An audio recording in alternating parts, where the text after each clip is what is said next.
Hi folks, we're going to take a look at page 113, number 28, and we're going to look at A and G. So they're asking us to determine these derivatives. So the first one here is just going to be a product rule question. So let's go ahead and do that. So first function here is going to need the chain rule. So I'm going to start doing these a little quicker. So u cubed is 3u squared. So 3 times 2x minus 5 squared times the derivative of u, which is just 2. Times the second function, so 3x squared plus 4 all to the fifth, then plus the first function, 2x minus 5 cubed, times the derivative of the second function. So again, this is my u. This is going to be 5u to the fourth, okay, times the derivative of u, which is just going to be 6x. All right, so if I'm asking you not to simplify, this is how you should leave it. But this might be the type of question where you would be asked to simplify, and the way to do that is to notice all the common factors that we have. So here I see a 3 times 2 is 6, but I also see a factor of 6 there. So I'll start by removing that. And then here 2x minus 5, there's at least 2 of them in both of those. So 2x minus 5 squared in both, and then 3x squared plus 4. Let's see how many we have in both. Well, 5 here, 4 here. So there's 4 in each. All right.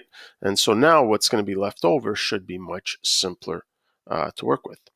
So in fact, the only thing we have left here, we got rid of this, we got rid of this, we got rid of this, and we got rid of 4 of these. So we're just left with 3x squared plus 4.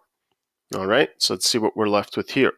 Well, we're left with one of the 2x minus 5s. We're left with the 5. This whole thing is gone, and the 6 is gone. So I'm left with the 5x, all right, and one of these 2x minus 5s. All right, and now we see that that's much, much simpler to simplify. Okay, so 6 times 2x minus 5 squared, 3x squared plus 4 to the fourth, and let's see what we're left here. Well, we have 3x squared plus 5x times 2x, so plus 10x squared, so that's 13x squared. We're left with 5 times negative 5, so we're left with minus 25x, and then here plus 4. All right, and I'm taking a quick look at this thing here, and this doesn't look like it's easily factorable. Actually, I don't think it's factorable at all, because even if we split up the 4 into 2 times 2, 13 times 2 is 26, we're not going to be able to get to that middle term of 25. Okay, so we'll stop there. So let's take a look at G, and G asks us to take the derivative of 2x plus 5 over 6 minus x squared all to the fourth. All right, so the way I'm going to go about doing this one here is I'm going to use the chain rule first. So this becomes my u. So u to the fourth is going to be 4 times u, 2x plus 5 over 6 minus x squared, all to the power 3. And now I have to multiply this by the derivative of u. But of course, I'm going to need the quotient rule for that. Okay, so derivative of the numerator, 2, times the denominator function. All right, minus the numerator function, 2x plus 5, times the derivative of the denominator function is going to be negative 2x, all over 6 minus x squared squared, the square of the denominator function. And again, if I was asking you to not simplify, I would expect you to leave it exactly as is. But in case you're interested, let's actually go ahead and simplify this here. So I notice that in the numerator, I've got factors of 2 in both of the expressions. So I'm going to take that out. So this is now going to become 8.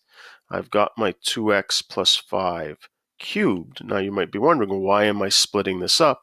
Well, because now I can merge this 6 minus x squared cubed, okay, with this 6 minus x squared squared.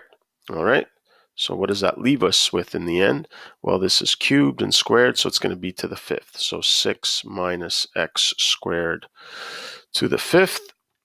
All right, and so now let's simplify what we have left here. So in the first expression, remember we factored out the 2, so I'm just left with 6 minus x squared minus, and this is where I'm going to make sure I open up a bracket.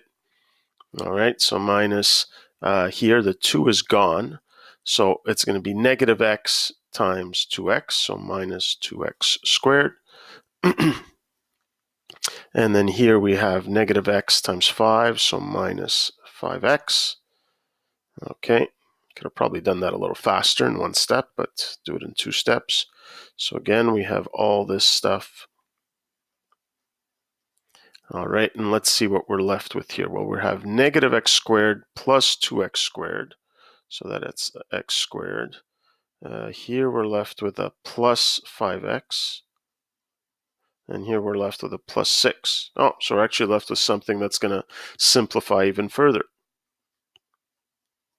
All right, so let's keep going. 8 times 2x plus 5 cubed times, and this factors nice and easily, x plus 2, x plus 3. All right, so just to recap, apply the chain rule and then the quotient rule. If I'm not asking for you to simplify, you would leave it like this. Whereas if I ask you to simplify, again, look for common factors and keep going as far as you can. All right, that's it for this one.